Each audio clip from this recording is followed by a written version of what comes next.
Vale. Pues buenos días, Palabra Viva. La verdad que para mí es un privilegio enorme el poder estar aquí esta mañana compartiendo la palabra con vosotros. Espero que no hay micrófonos, que me podáis escuchar bien. No soy una persona a la que hable muy fuerte, así que me esforzaré por compartir la palabra con un tono fuerte. Y lo que decía, ¿no? Estoy muy agradecido de esta mañana poder estar aquí compartiendo la palabra con vosotros. La verdad, lo que decía, es un privilegio, gracias a la oportunidad que me dieron tanto pues Ariel como Julio de compartir la palabra, a la iglesia también, ¿no? De darme la confianza de poder compartir la palabra del Señor. Me ha hecho ilusión también ver a personas que no hacía mucho tiempo en esta iglesia, ha sido como un reencuentro y la verdad que, pues eso, es un gozo, un privilegio, como decía Ariel, pues siempre es un gozo pues, poder compartir la palabra juntos como hermanos y gracias otra vez. Estoy realmente muy agradecido por compartir la palabra con ustedes, con todos vosotros y antes de empezar a compartir la palabra, pues vamos a orar, vamos a dejar este tiempo otra vez en manos del Señor para rogarle que abra nuestros corazones, nuestro entendimiento y que podamos pues ser sensibles a su palabra y ver qué es lo que tiene hoy para nosotros. Así que Señor, gracias por esta mañana, gracias por el privilegio de podernos reunir, Señor, para cantar, Señor, da igual los instrumentos, si no los hay, Señor, tenemos voces. Y también sabemos que si un día nuestras voces son incluso limitadas, pues las piedras cantarán de tu nombre, Señor.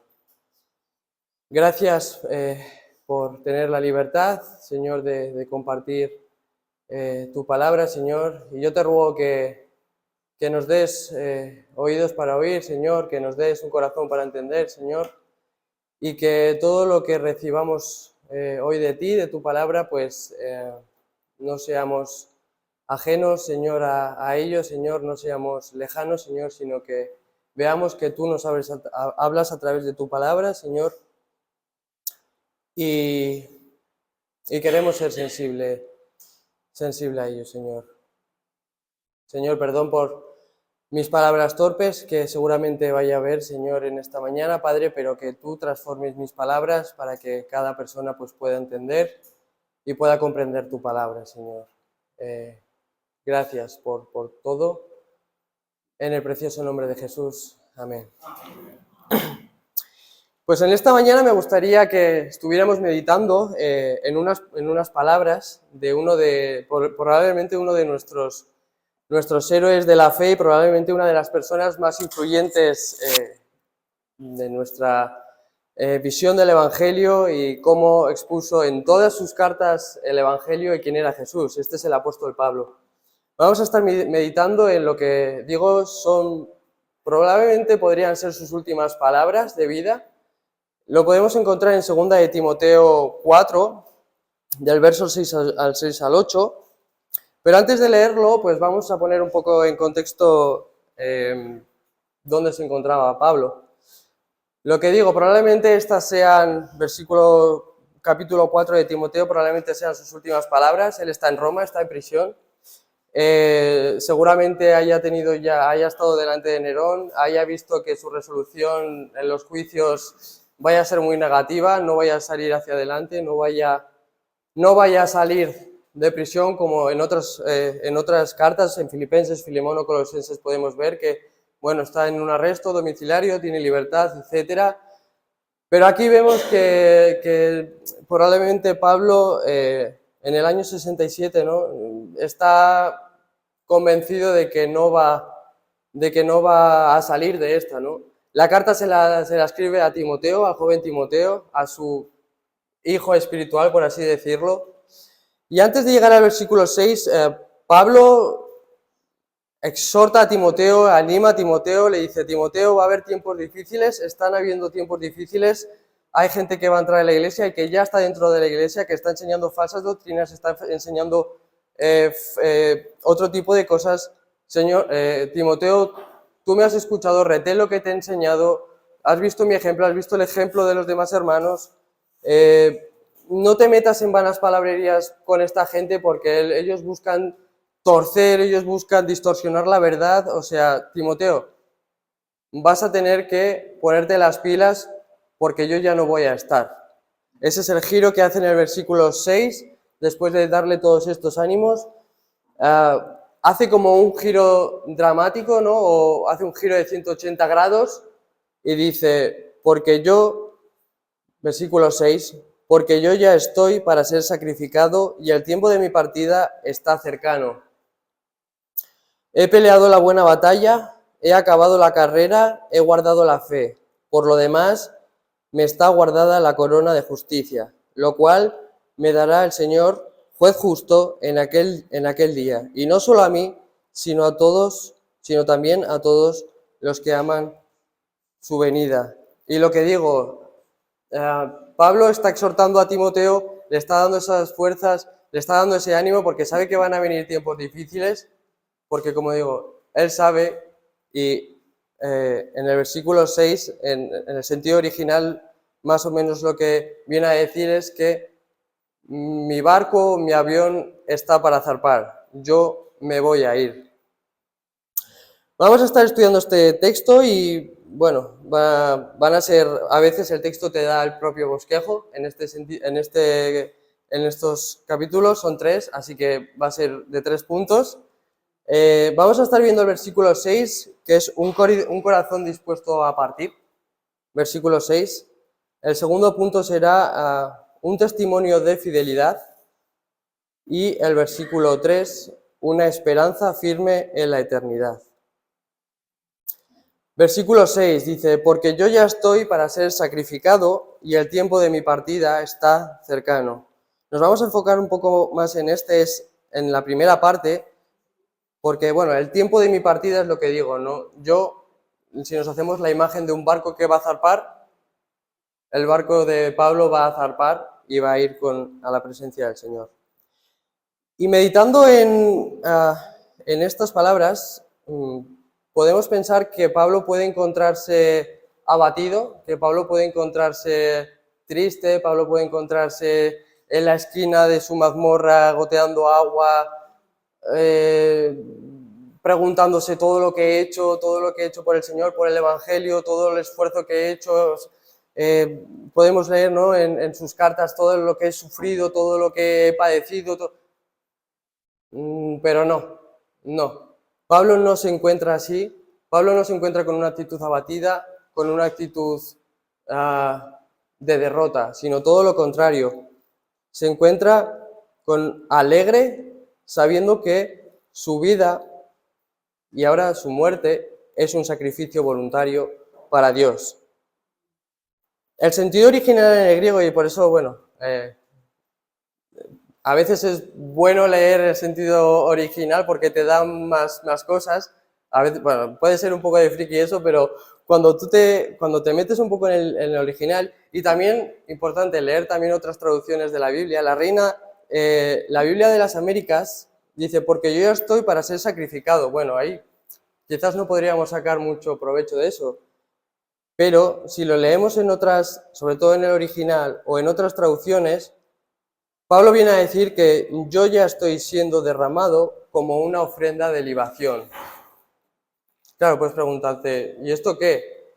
Pablo está comparándose como las ofrendas y como los rituales del Antiguo Testamento. Sabemos que en el Antiguo Testamento una de las formas, bueno, la forma en la que el pueblo de Israel tenía esta relación con el Señor y tenía que perdonar los pecados, todo el sistema de ritual de las ofrendas al Señor era por medio de sacrificios animales, ¿no? Y Pablo se identifica, él está alegre, está gozoso porque sabe que su vida ha tenido sentido, su vida ha tenido un propósito, él no está con esa actitud de derrota y sabe que ahora, al final de su vida, y ya cuando lo dice, está siendo su vida derramada. Es como si vemos una jarra, podríamos pensar, estoy esperando un sacrificio, o sea, ser un sacrificio que está esperando. No. Pablo ya había empezado a ser ese líquido que se estaba volcando y ya estaba siendo derramado para ser una ofrenda delante del Señor. Esto era un acto final en los sacrificios, una señal de consagración y entrega final.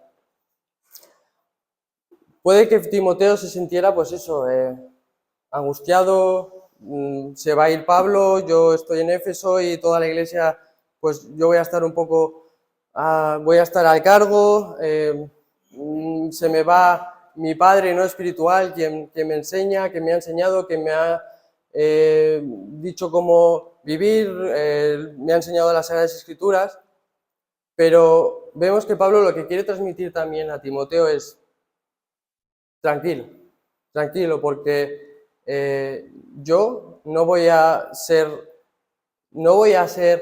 juzgado como un criminal, no voy a ser condenado como un criminal que roba y lo decapita, no. Incluso Nerón puede pensar, o el Imperio Romano puede pensar que me está matando, que puede callar el Evangelio, pero no es así. Yo estoy siendo una ofrenda de libación para el Señor. Y bueno, también Pablo no es la primera vez que habla de esto en este tema, en este capítulo. También, por ejemplo, en Filipenses 2:17, también a los filipenses, ¿no? Les habla que Él es una ofrenda de libación para ellos, ¿no? Y algo que me hacía pensar de esta actitud de Pablo, y también leyendo, bueno, estoy terminando de leer un libro que trata sobre la vida de Casiodoro de Reina, que fue el español que tradujo la Biblia allá por el siglo XVI. Es una novela de Mario Escobar que yo os la recomiendo a todos, se llama Palabras de Fuego, y es al comienzo del libro que, pues los monjes de Sevilla están pensando qué hacer, si se van de Sevilla, porque es la Inquisición, ¿no? Y allá pues los protestantes, todas las, ¿no? Como dicen, ¿no? Las enseñanzas que venían de Lutero y tal, eso era pura herejía y se perseguía pues con la cárcel y la muerte incluso. Y hay unos monjes allá en el monasterio, ¿no? Que se empiezan a dar cuenta pues de las enseñanzas de Lutero, de lo que Lutero ve en la palabra, ¿no? Y empieza a mover ese movimiento, ¿no? de volver a la palabra, de volver a lo que es la esencia. Y hay una imagen que cuando yo leí hay una imagen, ¿no? de Casiodoro hablando con Constantino, que es otro de los monjes, y Casiodoro pues se quiere ir porque ve que pues está asustado, quiere escapar, y Constantino dice que no, que él no quiere, y luego dice una palabra, dice una frase que a mí me retumbó y creo que viene muy acorde con el pensamiento también de Pablo. Dice que no me dan miedo ni la muerte ni el martirio. Eso siempre ha formado parte del oficio de ser cristiano.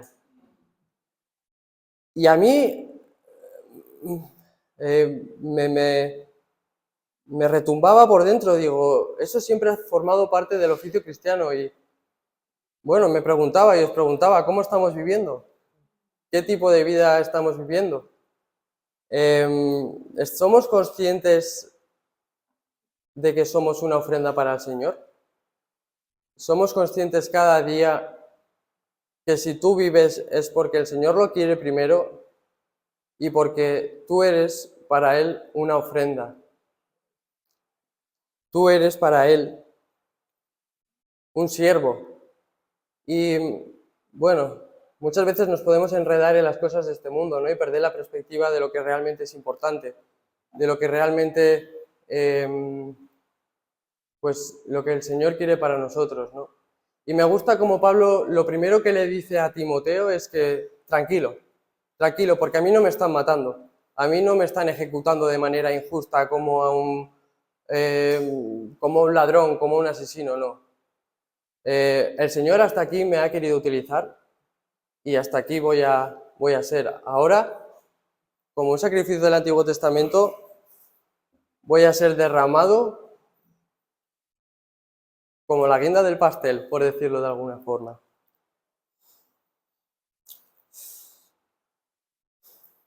Y también meditaba sobre la cultura que hemos podido crear y que no es mala, hemos podido crear una cultura de cómo vivir como cristianos. Leer la palabra, orar, de congregarnos en la iglesia, de estar juntos como hermanos, y eso lo tenemos que hacer. Eso no puede faltar en nuestras vidas.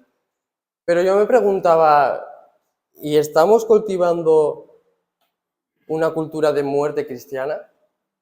¿Estamos como hermanos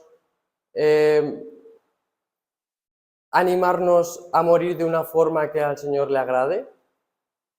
¿Estamos recordándonos que esto va a pasar, el mundo va a pasar, todo va a pasar, pero nos estamos animando a, como a Pablo, ¿no? Oye, pues ¿cómo vas? ¿Cuánto meditas? Sé que os puede sonar un poco raro, ¿no? Lo de la cultura de la muerte, pero ¿cómo nos podemos animar, ¿no? ¿Cómo podemos, oye, recuerda que vamos a morir, todos vamos a morirnos. En el momento que el Señor quiera, todos vamos a morirnos, ¿no? Y estaría bien que la iglesia de hoy en día redescubriera esa forma de vivir, ¿no? Y os pregunto, ¿vivimos como si nuestra vida fuera una libación para Dios? ¿Entendemos el sufrimiento como una parte de nuestra adoración? Y más adelante voy a hablar de ello, ¿no? No estoy hablando de un sufrir por consecuencias de algo que nosotros hayamos hecho mal. No, eso es nuestra consecuencia.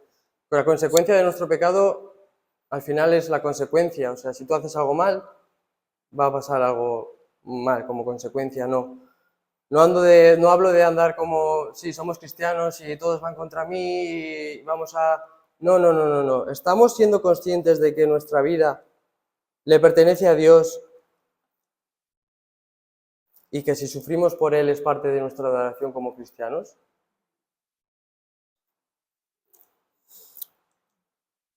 Una vez que Pablo, pues eso, anuncia a Timoteo su inminente muerte para pasa a mostrarle lo que yo he llamado las 3 características que identifican la vida de un cristiano, ¿no? O que podrían identificar de un cristiano, ¿no? Y esto lo encontramos en el versículo 7. Dice, he peleado la buena batalla, he acabado la carrera y he guardado la fe. Cuando lees estas declaraciones, ¿qué es lo primero que se te viene a la cabeza? No hace falta que contestéis, pero sí en vosotros, ¿no?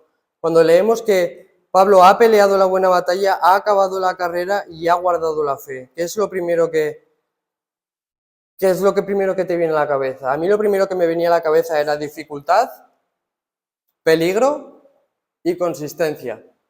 Eran las 3 primeras cosas que me venía a la cabeza. Y lo que decía, ¿no? Muchas veces tenemos la idea de que ser cristiano es fácil, que ser cristiano es andar sobre nubes, o que ser cristiano, al tener a Dios de nuestro lado, pues todo nos va a ir bien, vamos a tener el coche de nuestros sueños, la casa de nuestros sueños, la pareja de nuestros sueños. Y muchas veces, hoy sobre todo hoy en día, vivimos, como lo escuché una vez de John Piper, ¿no? Vivimos un cristianismo de Disneylandia. Vivimos un cristianismo de que no va a haber peligro, de que todo va a ir bien, de que somos cristianos, todo nos va a salir bien, no vamos a tener ningún problema, pero no es lo que Pablo está transmitiéndole a Timoteo. Pablo ha tenido que pelear, Pablo ha tenido que correr y Pablo ha tenido que guardar. En primer lugar, y este ya es el segundo punto, un testimonio de fidelidad, que es lo que le transmite Pablo a Timoteo y por ende también nos transmite a nosotros.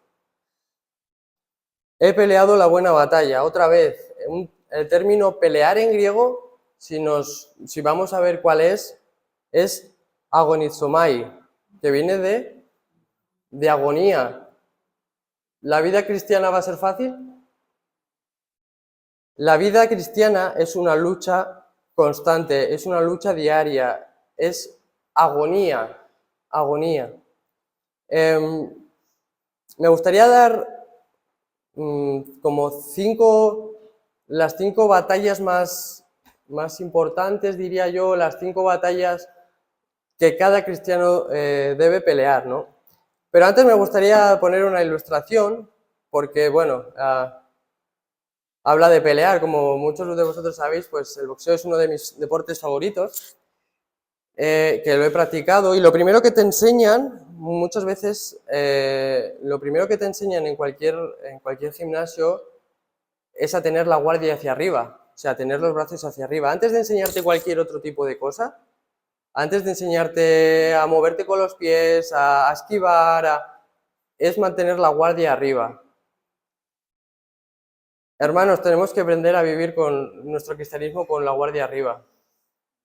Una de las consecuencias fatales en el boxeo, y sobre todo en peleas profesionales, es que si tú bajas la guardia y el otro te ve,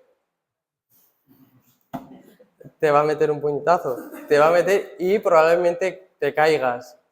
Así que una de las cosas más importantes como cristianos es que mantengamos la guardia arriba, porque vivimos en un mundo hostil en el que por uno, por otro o por otro lado, me da igual, nos van a atacar y nosotros, y hasta incluso nosotros mismos nos vamos a atacar.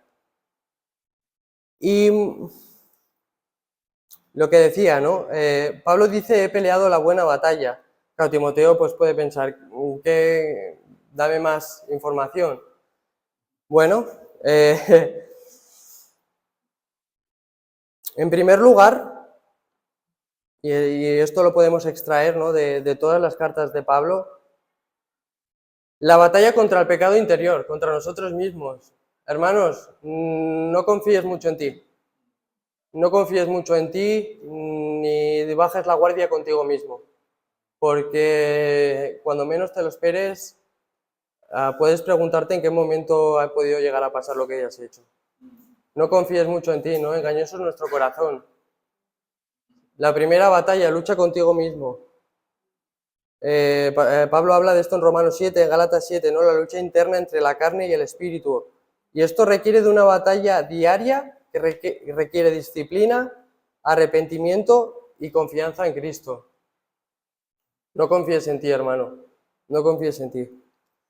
En segundo lugar, la batalla contra el error doctrinal. Como vemos, pues ya empezaban a entrar falsas doctrinas, falsas enseñanzas, y Pablo le dice a Timoteo, no, por ahí no. O sea, están diciendo cosas del Señor, están diciendo cosas de la resurrección, no lo permitas, o sea, vas a tener que pelear a muerte. Se debe defender la fe verdadera con firmeza y con amor, corrigiendo los errores y predicando el Evangelio fielmente. Judas 3 nos dice, amados hermanos en Cristo, hace tiempo que he querido escribirles acerca de la salvación que Dios nos ha dado. Ahora les escribo para pedirles que luchen y defiendan las enseñanzas que Dios ha dado para siempre a su pueblo elegido. Hermanos, otro punto, si queremos defender algo, tenemos que conocer qué defendemos. Si no conocemos lo que dicen las Escrituras, bajaremos la guardia porque toda palabra bonita nos sabrá bien. Toda palabra, quizás que se escuche Jesús, que haya un Jesús por ahí, se sonará bien y dirá, oh, bueno. No, hermanos, yo os animo y me animo también, como digo, ¿no?, con firmeza, pero también con amor, que corrijamos el error doctrinal. En tercer lugar, la batalla contra el mundo y sus valores, y más todavía, hoy en día.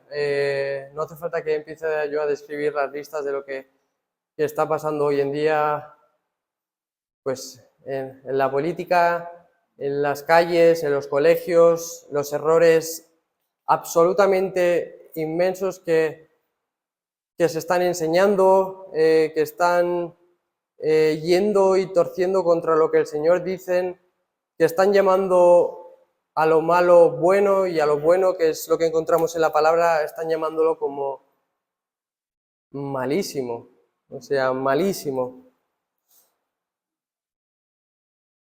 Y hermanos, tampoco nos conformemos y cedamos a las presiones culturales de nuestra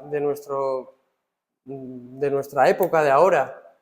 No cedamos y no y no concedamos terreno a aquello que no agrada a Dios. O sea, muchas veces vendrán con eso, ¿no? Con palabras sutiles, con palabras, como decía antes, que puedan sonarnos bien, pero no permitamos que nos desvíen, que tuerzan la palabra y que al final, pues, nosotros te damos terreno, sobre todo en nuestras familias, lo primero, y en las iglesias.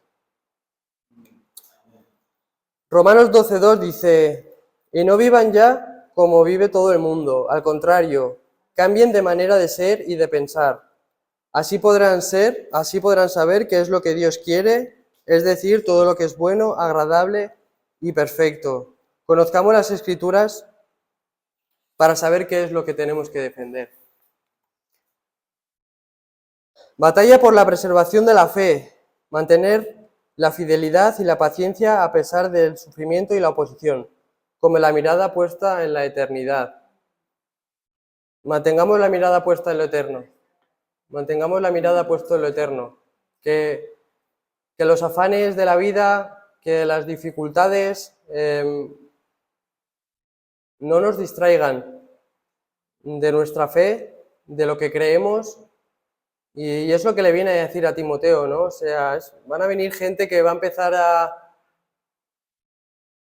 decir cosas que no son, Timoteo, así que por favor, lucha contra esas cosas, no permitas. Te toca a ti defender, yo ya lo he hecho, antes que yo también lo han hecho, ahora te toca a ti, ¿no? Y por último, la batalla evangelística y misionera, he puesto así el nombre, ¿no? Luchemos para que otros conozcan al Señor. Luchemos como si fuera nuestro último día y la persona que está delante no tendría otra oportunidad para que se le sea predicada el Evangelio.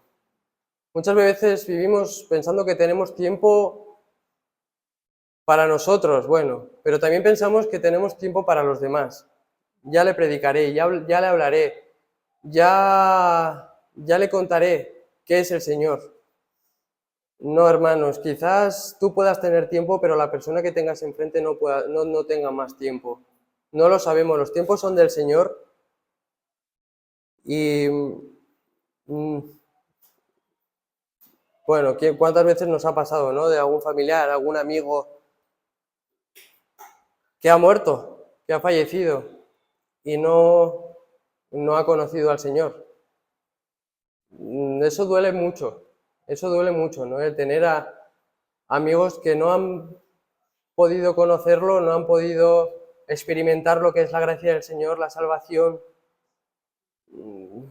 y no ha tenido tiempo para que tú se lo expliques, o has pensado que, bueno, mañana será otro día, este no es el momento. No, hermano, no tengas miedo de predicarle a alguien el Evangelio. O sea, es lo que el Señor nos ha demandado, ¿no? El llamado, id y predicar el Evangelio. Y eso es una batalla que tenemos que tener también nosotros como cristianos cada día, porque a veces parece que vivimos ajenos a esta realidad, ¿no? Que sí, que otra iglesia predicará, que otro hermano le predicará, no.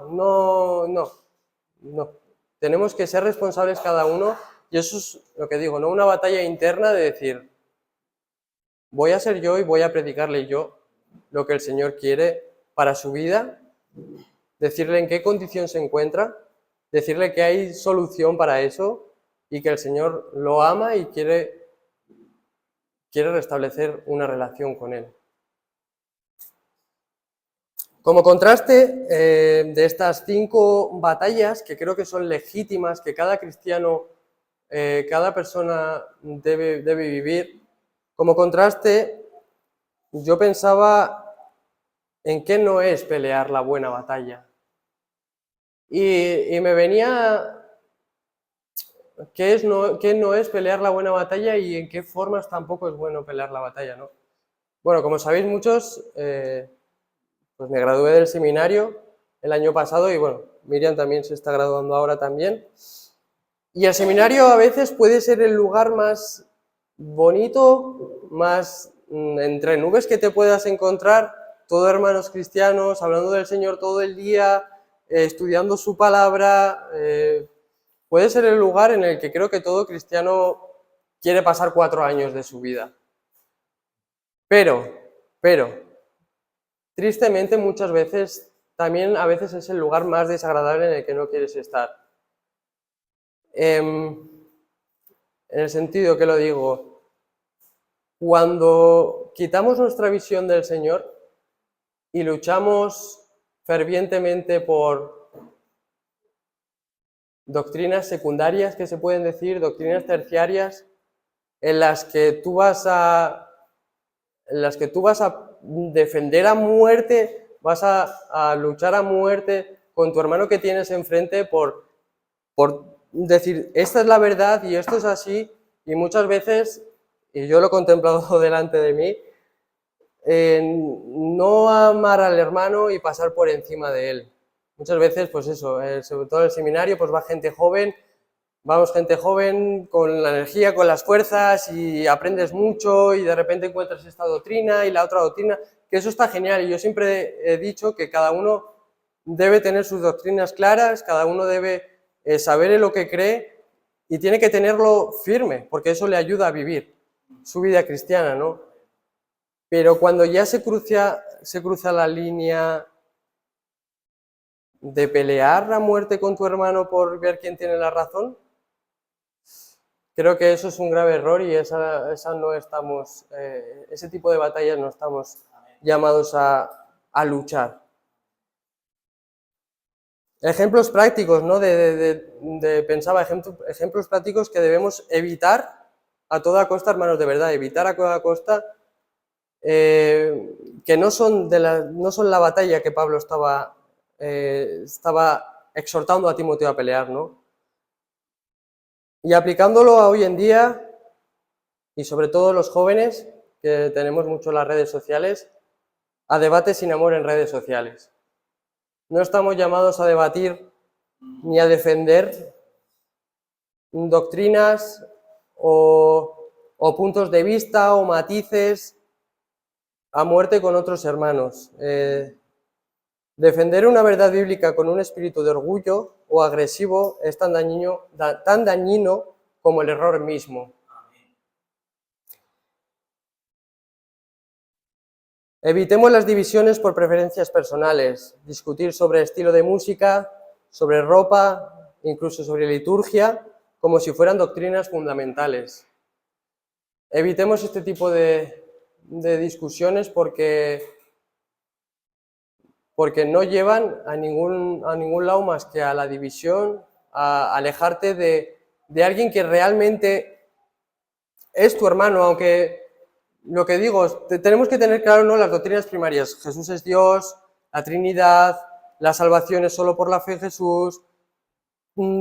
Eso es intocable, de eso no estamos hablando. Pero cuestiones secundarias, sepamos parar o sepamos frenar hasta que tenemos que seguir luchando, ¿no? Peleas internas en la iglesia, ¿no? Pues por liderazgo, decisiones menores o malentendidos no tratados bíblicamente. Ganar un argumento, y por último, ganar un argumento para perder el alma del oyente, priorizar tener razón antes de mostrarle a Cristo. Y es verdad que muchas personas ahí fuera van a demandar de nuestra razón de lo que creemos. Pero no seamos hostiles con ellos. No seamos hostiles con ellos, sino oremos por ellos. No intentemos este argumento.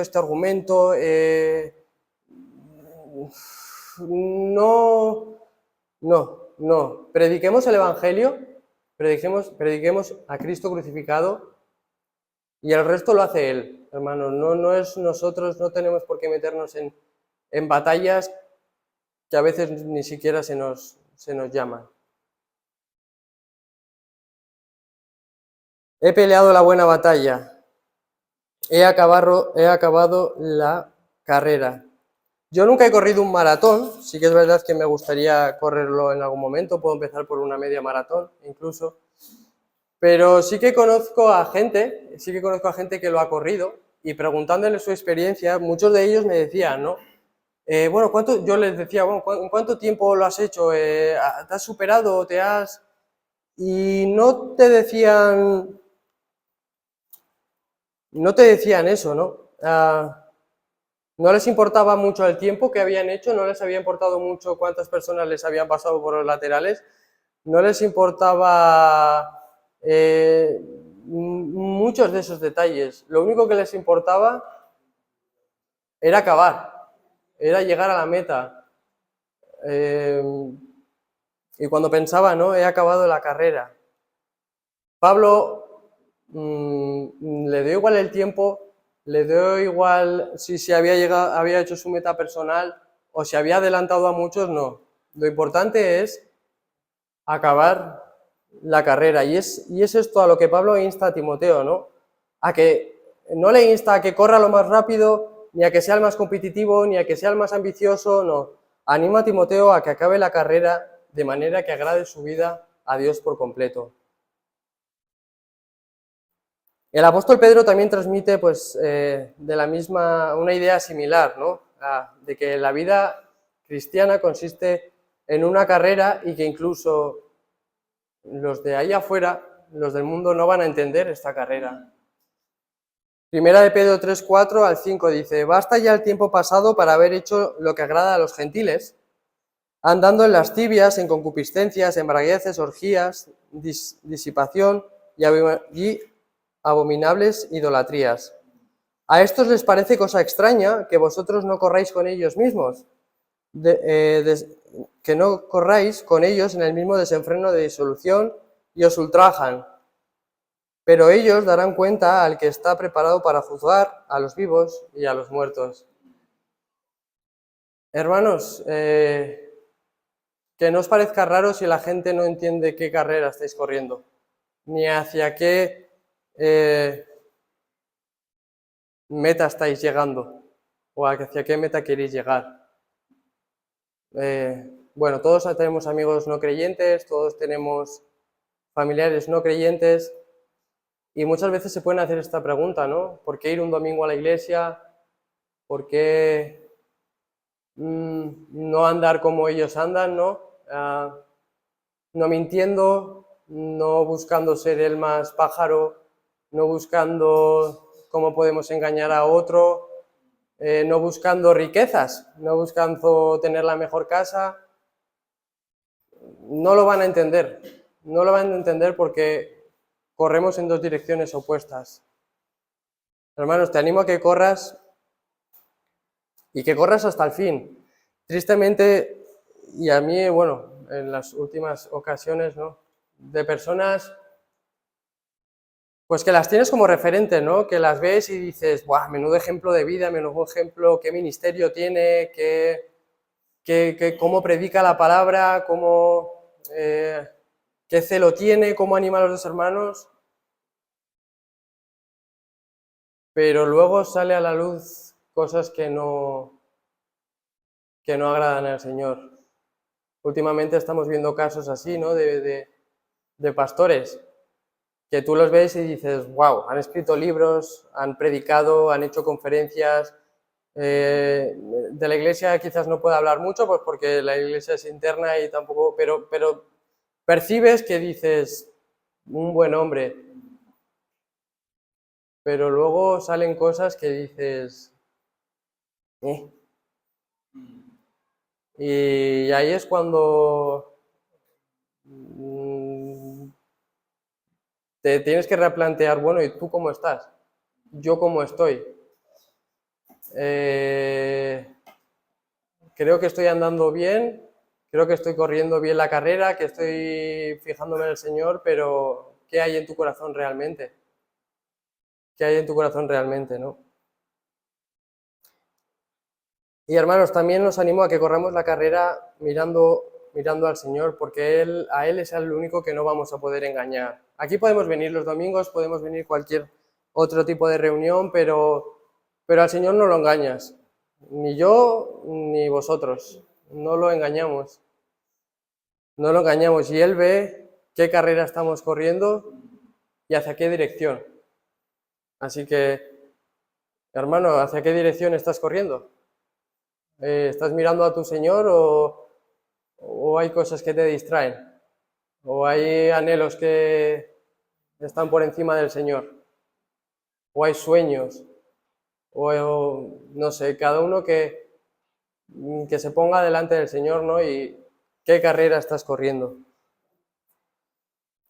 Y llegados a este punto, me gustaría aclarar que Pablo no se está echando flores a sí mismo.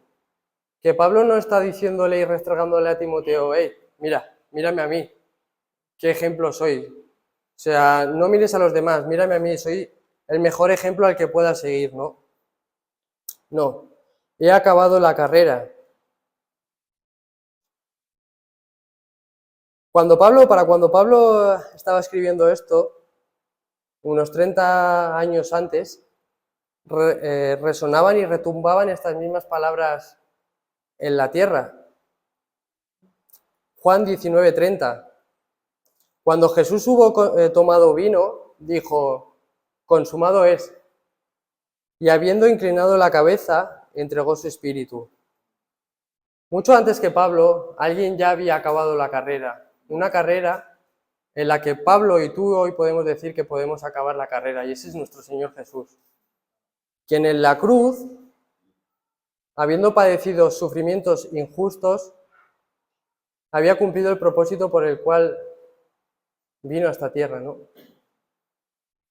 Para perdonarnos de nuestros pecados, de mi pecado y de tu pecado, el Señor tuvo que morir, una muerte injusta, pero que era lo necesario porque nosotros éramos incapaces de hacer nada que agradara al Señor. Y es que Pablo, porque ve a su Señor, y solo por eso, no por otra cosa más, no por lo fiel que él ha sido, no por lo que, solo porque ve a su Señor le puede decir a Timoteo, he acabado la carrera, consumado es. Y hermanos, fijémonos en el Señor. Él es nuestra esperanza, Él es nuestra guía, Él es todo lo que necesitamos para acabar esta carrera. Nada más, solo Jesús, solo nuestro Señor Jesús, quien fue determinado, quien fue hasta el final y que murió en la cruz por nuestros pecados.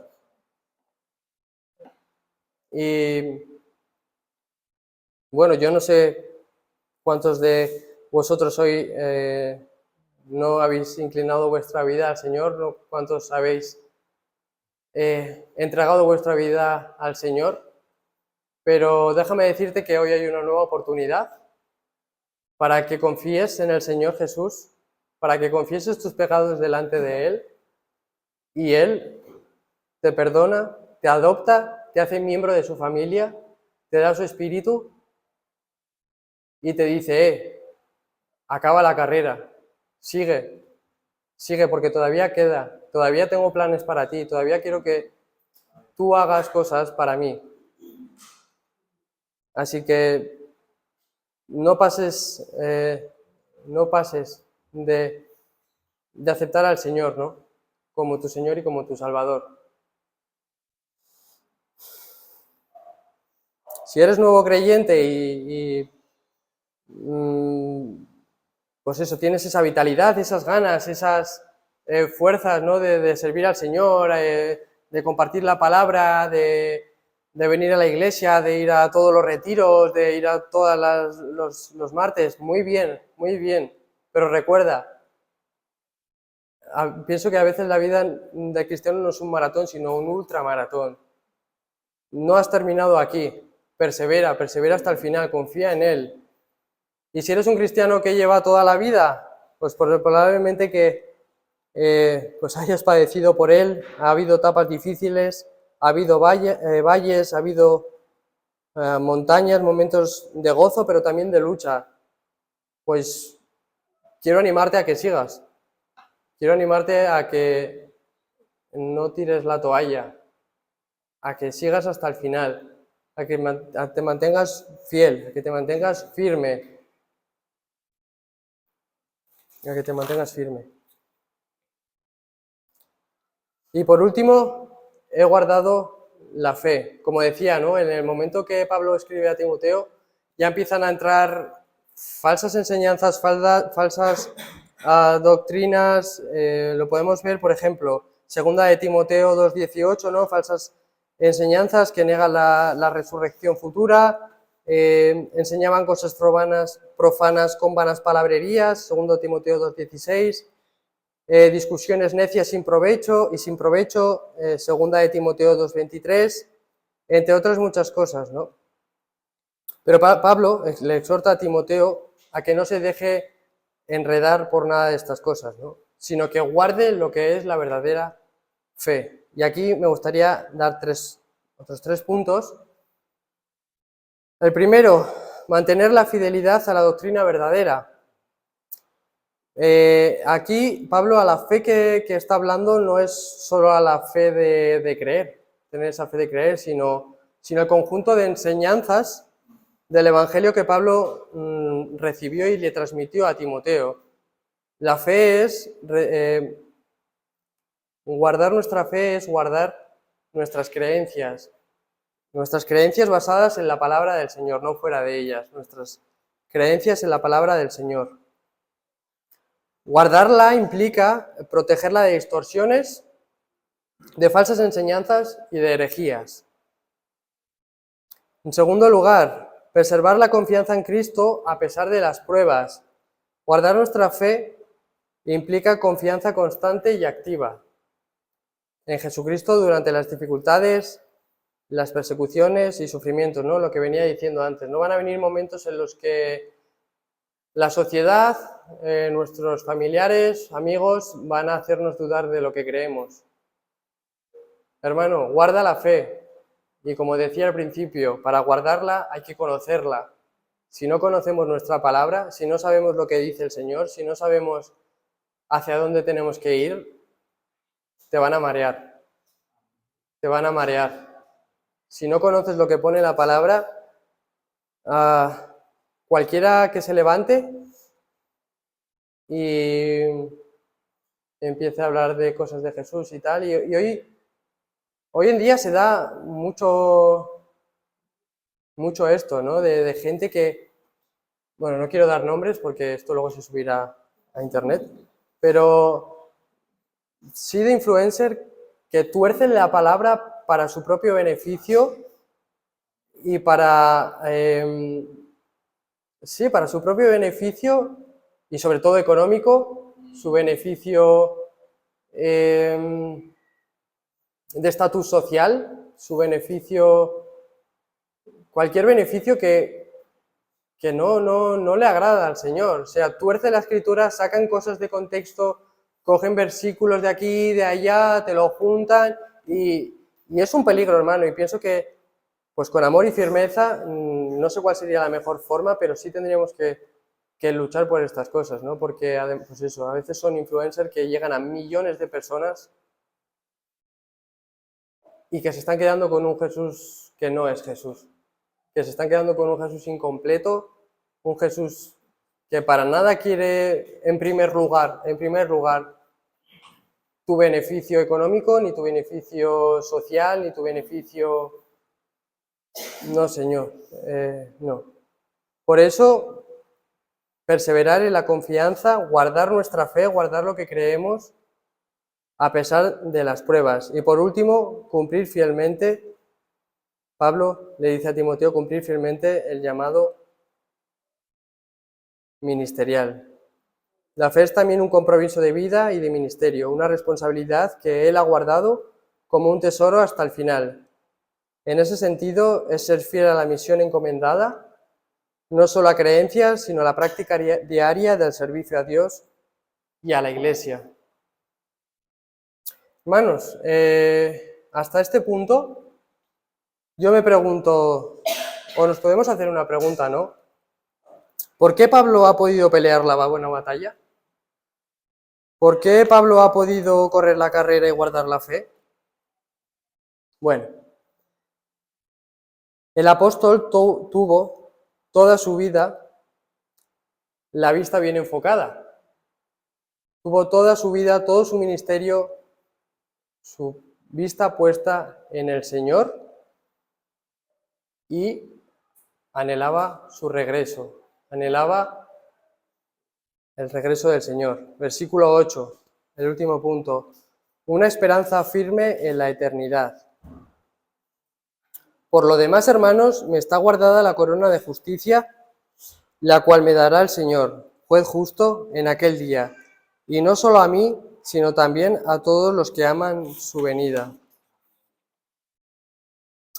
En 1980, la corredora estadounidense, bueno, cubano-estadounidense, Rosie Rose, hacía el tiempo increíble de 2 minutos 31:56 segundos en el maratón de Boston. El maratón de Boston es el más famoso del mundo y ella fue la primera mujer que hacía esta marca, convirtiéndose, pues eso, hasta el momento en la corredora más rápida de todo el mundo. Pero, pocos minutos después de cruzar la meta, pues algo raro empezaron a notar tanto los demás corredores como los periodistas que le estaban entrevistando, ¿no? Como sus compañeros de carrera. Bill Rogers, que fue el campeón de la categoría masculina, notó algo extraño en ella en la rueda de prensa al no mostrar señales ni de sudor y respiraba normal, o sea, no mostraba signos de cansancio. Semanas después, y tras una investigación, le quitaron el premio a Rosie por haber hecho trampas, ya que había accedido a la carrera pocos metros antes de la meta. Hermanos, el Señor nos ve. Aunque nosotros nos veamos, el Señor nos ve y Él dará la corona de justicia a quien llegue al final, a quien llegue a la meta.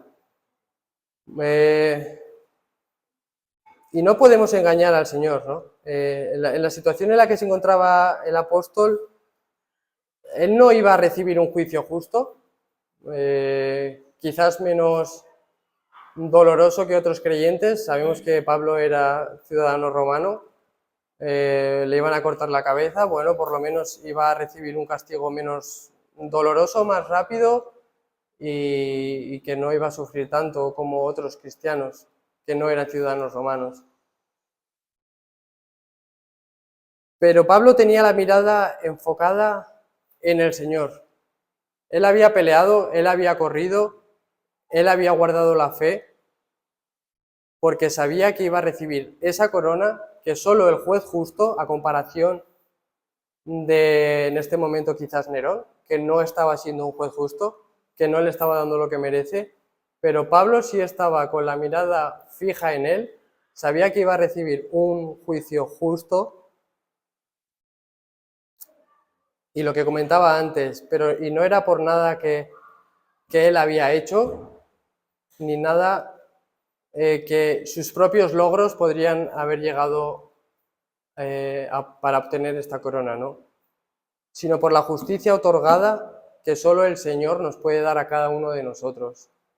Si nosotros hemos creído en el Señor, esa justicia, si peleamos, si guardamos la fe, si llegamos hasta el final, es la corona que nos está guardada, la corona de justicia, que nuestro Señor nos la da, ¿no?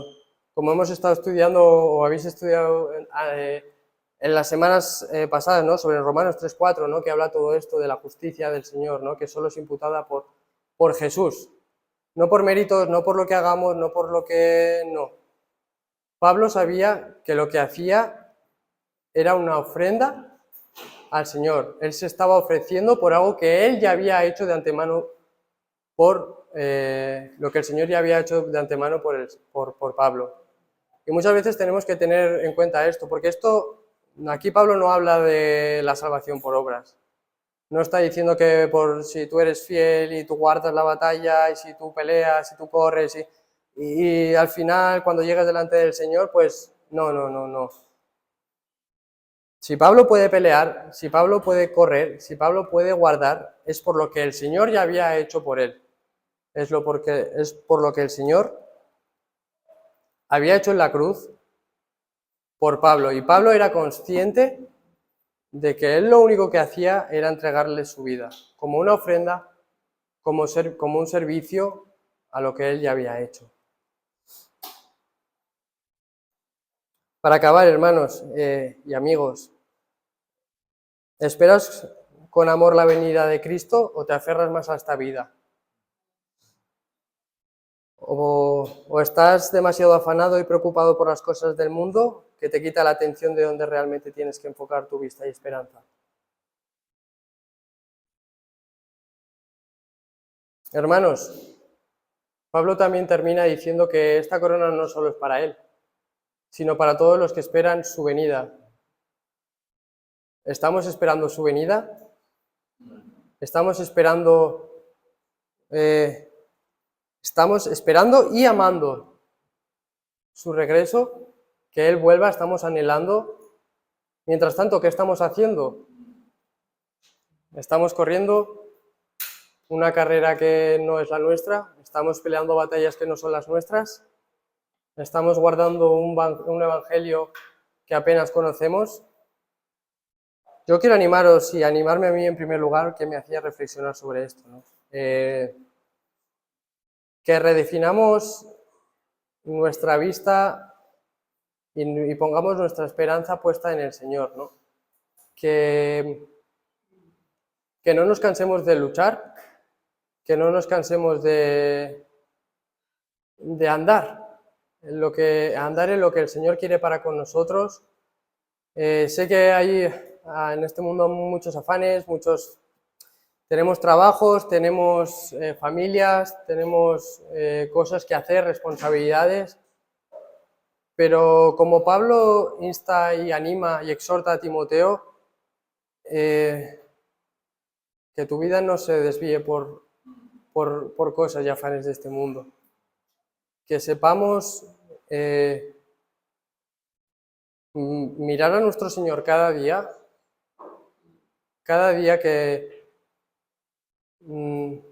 nos levantemos de la cama, que sacudamos el polvo metafórico de nuestro cuerpo y decirle al Señor, heme aquí estoy, ¿qué es lo que quieres hoy? Y gracias a Dios por la Iglesia también, que no vivimos solos, que no andamos cristianismos individuales. Gracias por la Iglesia porque nos podemos fortalecer, nos podemos animar, nos podemos exhortar, nos podemos decir a la cara como hermano que ama a otro hermano, por aquí no, por aquí sí, con amor, con mansedumbre, porque nadie es más que nadie. Pero seamos conscientes de que estamos en una batalla, estamos en una lucha. Y hasta que el Señor no vuelva, no hay descanso. No nos podemos permitir el lujo de bajar la guardia, de dejar de correr y de no defender a nuestro Señor Jesús, a aquel que lo demande, a todo aquel que demande, ¿no? de nuestro Señor Jesús. Vamos a orar. Padre, gracias por tu palabra, gracias por tu salvación, gracias por tu justicia imputada en nosotros, que nos asegura esa justicia, Señor. Gracias por habernos quitado el velo, por haber hecho de carne en nuestros corazones y haber podido, Señor, aceptarte como nuestro Señor, como nuestro Salvador, como nuestro Dios poderoso. Y gracias porque tú nos ayudas a correr esta carrera, a pelear esta batalla. No estamos solos, te tenemos a ti, al más grande, al más poderoso, al único y verdadero Dios. Señor, pido por mis hermanos aquí presentes a que les ayudes a pelear, a que les ayudes a correr y a que les ayudes a guardar, Señor. Que seamos valientes allá donde estamos, en nuestros trabajos, en nuestras familias, en nuestros hogares, a que tú brilles y resplandezcas, Señor, en allá donde estemos, Padre. Gracias por tu palabra, porque es preciosa, Padre, porque podemos leerla, podemos estudiarla, podemos conocerte más, Señor, y ayúdanos a ser diligentes, a ser esforzados para cada día poder pasar tiempo contigo, orar, Señor, a leer tu palabra y a congregarnos también con otros hermanos, Señor, porque sabemos que la Iglesia es fundamental para nuestro crecimiento y porque somos hermanos, Señor, y hermanas de milicia. Somos compañeros y nos necesitamos unos a otros también. Padre, que tu palabra en esta mañana sea glorificada, Señor, que tú seas glorificado y ayúdanos a vivir, Señor. Necesitamos tu ayuda a cada momento, a cada instante y sabemos que tú estás con nosotros y por nosotros. Así que gracias, Señor. Dejamos todo en tus manos, en el nombre de Jesús. Amén. Amén.